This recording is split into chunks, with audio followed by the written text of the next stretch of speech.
Good morning, FlowChat Connector. Sean here, back at you with another FlowChat sales training tip, the high ticket tune-up of the day. We're going to continue on the series from our last session that we had a few days ago on where to add stories during a sales call. The last couple of days we talked about types of stories and how to tell stories and like the story makeup of everything else and what's important about stories. And today I wanted to really focus on where do you add stories during a sales call. So if you're interested in knowing kind of where it fits in the framework, this one's for you. Stay tuned.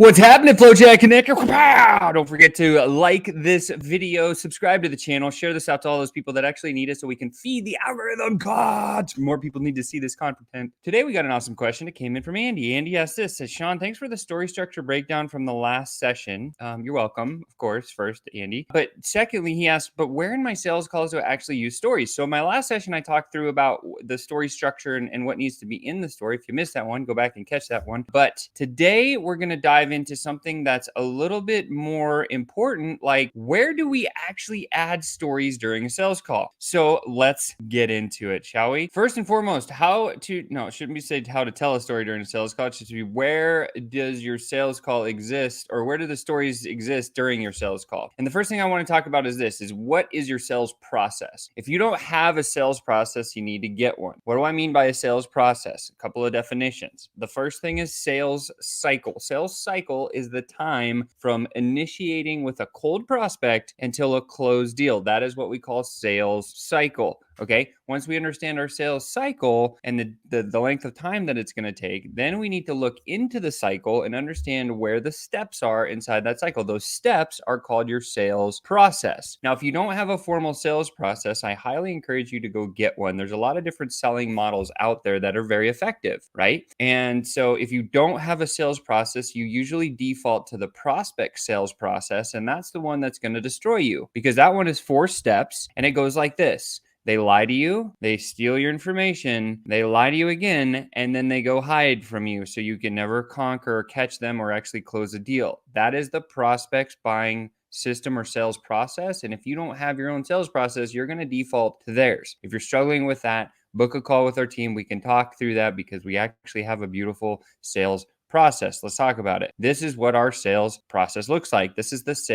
FlowChat sales ascension method. Okay, there's 7 steps, and each one of these steps has some specific things you need to do in your sales conversation in order to get to the next stage. I've taught sales for a long time. I've coached more than 5,000 sales professionals, and what I've found is that when you can stick to a framework like this and you go through it in each and every sales call that you do, your closes become more predictable and more consistent. Your bank account starts to grow, and you're making more impact because you're getting more people over the line. And the one thing I always say is if you have number 3, 4, and 5, if you know somebody's pain, the problem that you can solve for them deeply, you understand how much they are able or willing to spend to solve that problem, and you know how they make their buying decisions or what the buying process is that they go through, you can close any deal of any size. Numbers 1, 2, 6, and 7 are just icing on the cake, right? However, I don't want to go into the actual selling system today. I'll do that on another session. In fact, we have a whole entire breakdown inside of the FlowChat software where you can watch this. You can actually binge watch. People come to me all the time like, Sean, I need to learn how to sell. I'm like, great, I can teach you to sell in a weekend, because if you just follow this framework, you're going to have great success. My bigger question is where and how are the opportunities consistently flowing into your world each and every day? And nobody ever has an answer for that. That's why we even built FlowChat to begin with, because most people want to get good at sales, but they don't know where and how to create consistent opportunities so they can practice, because sales is like any other muscle. It's a learned skill, right? Nobody is born with being a natural salesman. There might be 1 in a billion, but sales is a learned thing. Okay. I want to share that very loud and clearly with everybody. So here's the main rule. The rule of thumb is this: every sales call should have a minimum of 3 stories in it. Every sales call should have a minimum of 3 stories. Okay. So where do they go? Well, the first story comes in section 3. So bonding and connecting. That's our first, subconsciously getting on the same page, eliminate the filters, talk in their voice, do some of those things. The rules of the game. Game is an analogy. I'm grateful to be here today. I appreciate having a chance to meet with you. I'm going to ask you a few questions about this one thing. I'm sure you have some questions for me. And at the end, one of two things is going to happen. So now I've set kind of an agenda for the call. I call it the rules of the game. And then when we dive in, and there's a couple of things you can do when you get to this section, right? The first thing is this: say, hey, where are you going? Where are you trying to take your business? What are you trying to accomplish in your life? Like whatever it is that matches your sales, what your product or service, this is what you, where are you trying to go? And we want to vision cast with your prospects. Second question is, what's holding you back from getting there? And you can apply that to anything in the world, any industry, any company, any service, any agency, whatever. Once you have this, right, if you find that it's kind of that pain indicator that you know you can solve, drop into story. That kind of reminds me of this person. That kind of reminds me of this story, right? So your first story should come fairly early in the sales game. And in fact, during this process, I actually will pull out 2 or 3, maybe even 4 major pains that my prospect has, right? My job in this section of my sales conversation is to identify that they have a problem that I can solve and relate to them. Likability. This is not try to solve problems. This is not try to show your prowess or how good you are and what your knowledge is. This is to share that you recognize that they have a problem you solve and give them clarity that they actually have that problem. And these are the ones, again, if we're going back to meta biases for a second, one of the meta biases is a contrast bias. So the stories I typically tell in stage 3 of our sales process are really focused around the contrast. This guy came to me with this problem, exactly the same one that you have, and worked with me for this amount of time. And we did these kind of things. And then at the end, this is what it looked like. Okay. So these are the types of stories. I'm the contrasting bias from this, where they were before to where they were after. That is the right story to tell right here in your sales conversation. As we go on to the next one is going to be around the budget, right? So, hey, after you get through, those 3 or 4 pains and you've collected that data, and again, we still haven't shared anything about our company yet because it's not necessary to do that, right? Then we say, hey, have you ever invested in maybe you sell coaching? Have you ever invested in coaching, or have you ever invested in a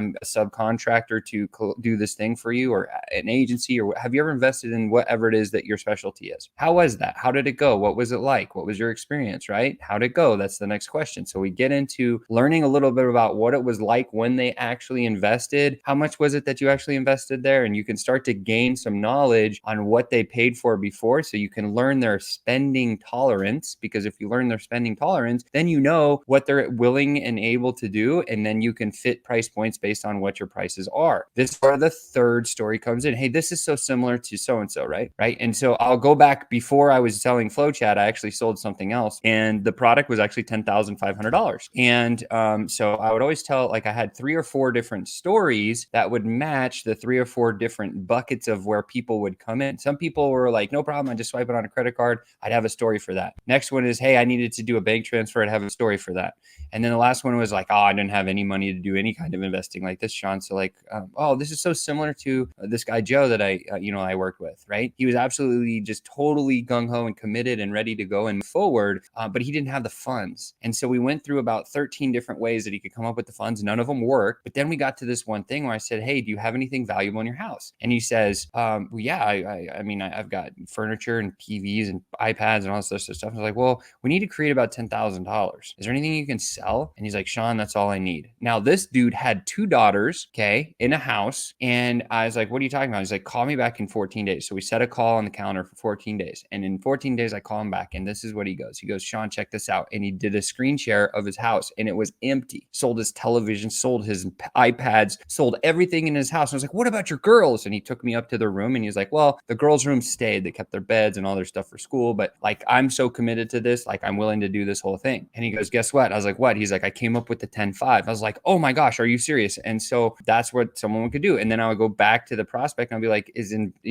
do you have anything at your house that you could sell like Joe did? And all of a sudden, now I've created a story that's very compelling for this prospect to be like, whoa, yeah, I could go sell my golf clubs, or I could go sell this or that or whatever, and create some, if, that was at that time, that was the budget conversation that I had, but it's an option, right? And so again, it was just a story that I told, just like I told it to you, right? So this is where the second story should happen, right? Or the second set of stories, right? The first one's gonna be in the pain, the second one's gonna be around the budget. And then the last one, we don't need anything for buying process because that's internal to them. And the close is the same, very simple. There's one sentence you should use to close every deal. It's very easy. Talk about that later. But this one is the clear future. So after they say, yes, this is something I want to do, I can do. And they say, great, I'm really excited for you. I can't wait to to make your story match, like, drop in another case story right then and there. This person, you remind me of this person. And when they started, they had similar struggles to you, but then they got to this place, they executed, they're in a similar model as you have. And this is what they started to see after this period of time. And then this period of time, they saw this.